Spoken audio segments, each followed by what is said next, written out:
அனைவருக்கும் வணக்கம். சன் டிவியில் ஒளிபரப்பாகிற எதிர்நீச்சல் தொடர்கிறது சீரியல் ரொம்பவே சூப்பர் ஹிட்டான சீரியல். இது ஒவ்வொரு நாளுமே ஒவ்வொரு எதிர்பார்ப்பை உருவாக்கிக்கிட்டே இருக்கும். அதுவும் இந்த சீரியலோட டைரக்டர் விடாமல் தொடர்ந்து அதில் ஒரு ட்விஸ்ட் வச்சுட்டே இருப்பார் எப்போவுமே. அதனால் இந்த சீரியலுக்கான மவுஸுங்கிறது இன்னும் குறையாம தான் இருந்துகிட்டு இருக்கு. எதிர்நீச்சலாக இருக்கட்டும், எதிர்நீச்சல் தொடர்கிறதா இருக்கட்டும், மக்கள்கிட்ட ரொம்பவே எதிர்பார்ப்பு இருந்துகிட்டு இருக்கு.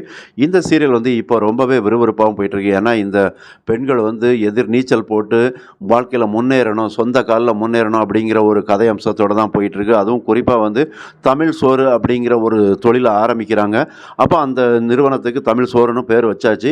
அப்போ இங்கே தான் குணசேகரன் நிறைய குடைச்சலை கொடுத்துட்ருக்காங்க. இதுக்கு இடையில தான் இந்த சீரியலில் முக்கிய கதாபாத்திரத்தில் நடிக்கக்கூடியவங்க தான் கதிர் கேரக்டரில் விபுராமன். அதே நேரத்தில் அவங்களோட மனைவியாக நடிக்கிறவங்க ஹரிப்பிரியா. இவங்க ரெண்டு பேருமே ரொம்பவே சின்ன திரையில் பிரபலமானவங்க தான். இந்த கதிர் கேரக்டரில் நடிக்கக்கூடிய விபுராமன் ஏற்கனவே சன் டிவியில் அழகு இப்படி முக்கியமான சீரியல்களை நடித்து ஃபேமஸ் ஆனாங்க.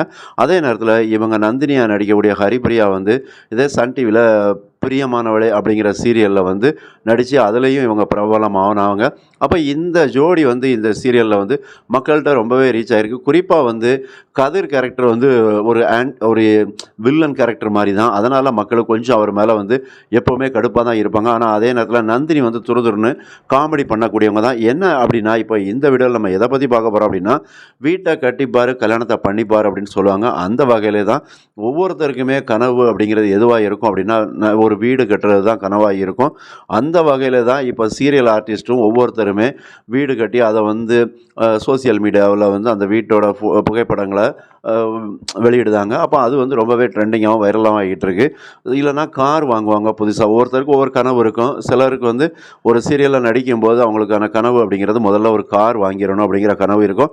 அந்த வகையில் நிறைய சீரியல் நட்சத்திரங்கள் கார் வாங்குறதா இருக்கட்டும், வீடு வாங்குறதா இருக்கட்டும், அதை அவங்களோட கனவு நனவாயிருச்சு அப்படின்னு தான் அந்த பதிவுகளை போடுவாங்க. அந்த வகையில் தான் இப்போ நம்ம எதிர்நீச்சல் தொடர்கிறது சீரியலோட நாயகன்னே சொல்லலாம். அதாவது கதிர் அவங்க சொந்தமாக ஒரு வீடு கட்டியிருக்கிறாங்க. எங்கே அப்படின்னா, ஊட்டி தான் அவங்களுக்கு சொந்த ஊர். அங்கேயே சூப்பராக ஒரு பங்களா மாதிரி வீடு கட்டியிருக்காங்க. அந்த வீடு கட்டி அந்த கிரகப்பிரவேசம் முடிச்சுட்டு அந்த புகைப்படங்களையும் அவங்களோட இன்ஸ்டா பேஜில் பதிவிட்டிருக்காங்க. அதுக்கு தான் ரசிகர்கள் ரொம்பவே வாழ்த்து சொல்லியிருக்கிறாங்க. அதே நேரத்தில் அவங்களோட நடிக்கக்கூடிய ஆர்டிஸ்ட்டும் சரி, அவங்களுக்கு முன்னாடி நண்பிகளாக இருந்த ஆர்டிஸ்ட்டும் அவங்களுக்கு வாழ்த்து கூறிட்டு வராங்க. ஏன்னா இதில் அவர் என்ன சொல்கிறாரு அப்படின்னா, ஒரு வீடு கட்டுறதுங்கிறது சாதாரண விஷயம் இல்லை. அதுக்காக நாம் பல நாட்கள் நம்மளோட உழைப்பை போட்டிருப்போம். ஏன்னா அவருக்கும் இது ஒரு பெரிய ஒரு கனவாகவும் லட்சியமாகவும் தான் இருந்திருக்கு. அந்த கனவு லட்சியம் இப்போ நிறைவேறினது அவருக்கு முழு சந்தோஷத்தையும் கொடுத்துருக்கு. அப்போ இந்த இடத்துல தான் அவங்க கூட நடிக்கக்கூடிய நந்தினி அவங்களும் வாழ்த்து சொல்லியிருக்கிறாங்க. இன்னொன்று நடிகை ஸ்ருதிராஜ் அவங்க வாழ்த்து சொல்லியிருக்கிறாங்க. இப்படி ஒவ்வொருத்தருமே கதிருக்கு வாழ்த்து சொல்லிட்டு வராங்க. அதில் இவர் மனுஷன் மெய் செலுத்து தான் போயிருக்கிறாரு. அப்போ இந்த வீட்டோட மதிப்பு கிட்டத்தட்ட 1.5 கோடி ரூபாய் முதல் 2 கோடி வரைக்கும் இருக்கும் அப்படின்னு தான் சொல்லப்படுது. ஏன்னா அவ்வளோ ஊட்டியில் பங்களா மாதிரி தான் கட்டியிருக்காங்க. அந்த அளவுக்கு ஒரு அருமையாக ஒரு பேலஸ் மாதிரியே தான் இருக்குது பார்க்கும்போது, அந்த புகைப்படங்களில் பார்க்கும்போது. அப்போ அவர் வீட்டில் அவங்க எப்படி அந்த ஒரு மகிழ்வை கொண்டாடி இருப்பாங்க. அதே நேரத்தில் அதை தான் ரசிகர்கள்ட்டையும் பகிர்ந்துக்கிட்டாங்க. இப்போ இந்த சீரியல்லையுமே பார்த்தா பெரிய அளவில் எதிர்பார்ப்புகள் போயிட்டுருக்கு. ஏன்னா டிஆர்பி ரேட்டிங்கில் ஒரு சில புள்ளிகள் கீழே வந்திருந்தால் கூட அந்த சீரியலுக்கான மவுசு அப்படிங்கிறது கொஞ்சம் கூட குறையலை. ஏன்னா இதில் டைரக்டர் திருசெல்வம் எப்போவுமே அவர் கையாளக்கூடிய ஒவ்வொரு தொடரையுமே ஒரு விறுவிறுப்போடு தான் கொண்டு போவார். எப்போவுமே அந்த திரைக்கதை அப்படிங்கிறதுல ஒவ்வொரு வாரமும் ஒவ்வொரு ட்விஸ்ட் வச்சுருப்பார். அந்த வகையில் தான் இப்போ இந்த பெண்கள் எப்படி அந்த குணசேகரன் கொடுக்கக்கூடிய ஒவ்வொரு டார்ச்சர் குடைச்சல்களுக்கும் அவங்க சரியான பாடம் போட்டிட்டு தான் வராங்க. ஏன்னா இப்போ இவங்க தலைமறைவாக வாழ்ந்தால் கூட இங்கே ஜனனி எடுக்கக்கூடிய ஒவ்வொரு முயற்சிக்கும் அவங்க ஒரு தடையை போட்டுக்கிட்டு தான் இருக்காங்க. அந்த வகையில் தான் அந்த அறிவுக்கரசி இப்போ யார்கிட்டனா கதிர்கிட்ட சில விஷயங்களை தூண்டி விடுறாங்க. ஏன்னா இதில் இப்போ நானும் அவங்க மனைவி ரேணுகாவோட அவங்களுக்குள்ள சின்ன கருத்து வேறுபாடு பிரச்சனைகள் இருந்தாலும் அவங்களுக்குள்ள ஒரு அண்டர் கிரவுண்டு டீலிங் இருக்க மாதிரி அவங்க இவங்ககிட்ட கதிர்கிட்ட போட்டு விடுதாங்க. அப்போ இந்த மாதிரியாக போட்டு விடும்போது கதிரும் அதை நம்பியிருந்தாங்க. ஏன்னா இப்போ அவங்க பிரிஞ்சிருக்க மாதிரி இருந்தாலும் அதே நேரத்தில் உங்கள் 2 பேரையும் குணசேகரனையும் உன்னையும் அதாவது கதிரையும் ஜெயிலுக்கு அனுப்பிட்டு அதுக்கப்புறம் இங்கே நானும் ஜாலியாக இருக்க போகிறாரு அப்படிங்கிற மாதிரியான விஷயத்தை தூண்டி விடுதாங்க. அப்போ இந்த விஷயத்தை வச்சு தான் இந்த கதிர் கொஞ்சம் கொதித்து போயிருந்தார். அதனாலேயே இவருக்கு என்ன பண்ணுதாங்க, நாணத்திட்ட சில விஷயங்களை சொல்லாமல் குணசேகரனும் இந்த கதிரும் சேர்ந்து சில முடிவுகள் எடுக்காங்க. அப்போ நானும் போய் கேட்கும்போது அவங்களுக்குள்ள தகராறு வரும். அப்போ இது என்ன தான் நடக்க போகுது அப்படின்னா, இப்போ இவங்க 2 பேரும் தனியாகவும் இருக்கிற மாதிரியும், அதாவது கதிரும் குணசேகரனும் தனியாக ஒரு அணியாகவும், நானும் அப்புறம் இவங்க சக்தி இவங்க ஒரு அணியாக இருக்கிற மாதிரி தான் கொண்டு வருவாங்க அப்படிங்கிற மாதிரி தெரியுது. அப்படிங்கும்போது இதில் வந்து நாணம் வந்து திருந்தக்கூடிய வாய்ப்பு இருக்குது. இந்த பெண்கள் பக்கம் முழுக்க முழுக்க சப்போர்ட்டாக இருப்பார். ஏன்னா இவங்க ஒதுக்க ஆரம்பிச்சிட்டாங்க அப்படிங்கும்போது நாணத்துக்கு வேறு வழி இல்லை, வேறு போக்கிடமும் இல்லை. அப்படிங்கும்போது அவர் இந்த இடத்துல தான் இருந்தாகணும்.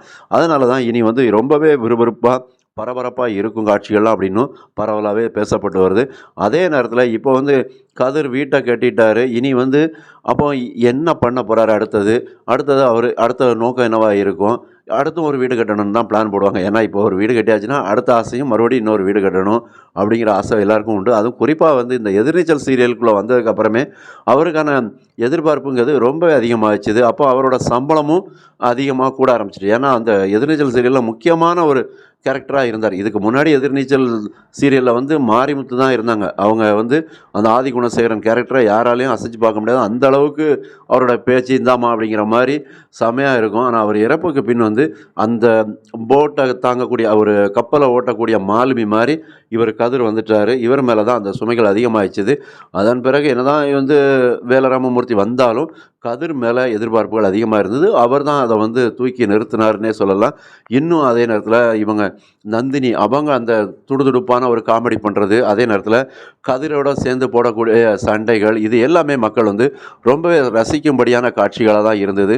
உங்களுக்கு இவங்க கதிர் நந்தினியை எந்த அளவுக்கு பிடிக்கும் அப்படிங்கிறதையும் ஒரு லைக் போடுங்க. ஏன்னா இவங்கள தான் நிறைய ரசிகர்களுக்கு பிடிக்கும் அப்படிங்கிறது நல்லாவே தெரியுது. அதனால தான் இந்த ஜோடிகள் எங்கேனாலுமே நிறைய விளம்பரங்களையும் சேர்ந்து நடிக்க ஆரம்பித்தாங்க. இன்னொன்று அதன் பிறகு வந்து சில விஷயங்களில் வந்து கிசுகிசுப்பும் இவங்க மேலே வராமல் இல்லை. அதாவது இவங்க கணவன் மனைவியாக சீரியலில் இருந்தால் கூட வெளியில் வந்து சமூக வலைதளங்களில் சில கருத்துக்கள் வந்து பரவி வந்தது. எப்படி அப்படின்னா, அதாவது கதிருக்கும் நந்தினிக்கும் சில காதல் கிசுகிசு இருக்கும் உண்மையாக அப்படிங்கிற மாதிரிலாம் சொல்லப்பட்டது. ஏன்னா இதுக்கு முன்னாடி வந்து இவங்க நந்தினி அதாவது ஹரிப்பிரியா வந்து ஒரு ஆங்கர் அசார் அப்படிங்கிறவங்களோட ஒரு தொடர்பு படுத்தி அவங்கள லிவிங் கதரில் இருந்தாங்க அப்படின்லாம் பரவலாக பேசிகிட்டு இருந்தாங்க. அப்புறம் திடீர்னு பார்த்தா அவங்களுக்குள்ள ஒரு பிரிவு அப்படிங்கிறது பரவலாகவே பேசப்பட்டது. இப்படியா சில விஷயங்கள் எப்போவுமே இந்த சின்ன திரை நட்சத்திரங்களாக இருக்கட்டும், திரை நட்சத்திரங்களாக இருக்கட்டும், அவங்க மேலே சில விஷயங்கள் வந்து விழத்தான் செய்யும். ஏன்னா அவங்க வந்து மக்களோட வீட்டில் வந்து இல்லத்தில் டெய்லி வந்து அவங்க வந்து இல்லத்தில் ஒருத்தராகவே மாறிடுறாங்க. அப்படிங்கும்போது அவங்களோட பின்புலத்தையுமே பார்க்க தான் செய்வாங்க. அவங்க யார், அவங்களுக்கு மனைவி யார், அவங்களுக்கு கணவன் யார், அவங்க வயசு என்ன இருக்கும், அவங்களுக்கு சம்பளம் எப்படி இருக்கும், அவங்க லைஃப் எப்படி இருக்கும் அப்படிங்கிற மாதிரிலாம் பரவலாக மக்கள் வந்து அதை தெரிஞ்சுக்கிறதுக்கும் ஆர்வமாக இருப்பாங்க. அதனால தானே என்னவோ தெரியல இந்த மாதிரியான கிசுகிசுக்கள் ஒவ்வொரு சின்னத்திரை நட்சத்திரங்கள் மேலேயும் வந்து போயிட்டு தான் இருக்குது. இருந்தாலும் அவங்க அதெல்லாம் எதிர்கொண்டுட்டு விமர்சனங்களெல்லாம் தாண்டி கடந்து அவங்களோட வேலையில் வந்து ரொம்பவே கவனமாக இருப்பாங்க. அதனால தான் கதிரால் இந்த மாதிரியான ஒரு அழகான ஒரு வீட்டையும் கட்ட முடிஞ்சது. அப்போ அவர் நினச்சது தான் வீட்டை கட்டிப்பார், கல்யாணம் தான் பண்ணிப்பார் அப்படிங்கிறத கதிர் வந்து சாதிச்சிட்டாரு. அதனால் நம்மளும் நம்ம சேனல் சார்பாக கதிருக்கு வந்து ஒரு வாழ்த்துக்களை சொல்லுவோம். நீங்களும் உங்கள் சார்பாக ஒரு கமெண்ட் மூலமாகவோ இல்லை ஒரு லைக் மூலமாக வாழ்த்து சொல்லுங்கள். மறக்காமல் சப்ஸ்கிரைப் பண்ணுங்கள், கமெண்ட் பண்ணுங்கள். நன்றி.